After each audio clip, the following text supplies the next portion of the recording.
1960-1970-ci illərdə Sovet sistemi və İtaliya dizaynının birləşməsindən hamının sevimlisi Jiguli avtomobili yarandı.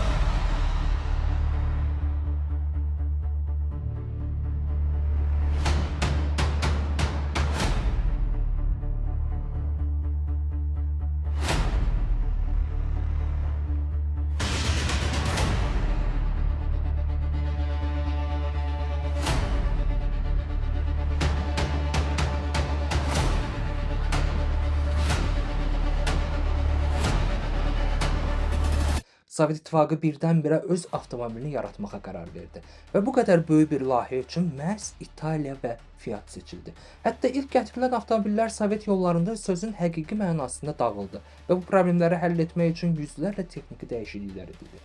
Boş bir çöldə qurulan zavod qısa müddətdə bütöv bir şəhərə çevrildi və ən maraqlısı bütün Sovet ərazisində Jiguli kimi tanıdığımız bu avtomobil dünyaya Lada adı ilə təqdim olundu. Bu videoda Jigulinin yaranmasından danışıram.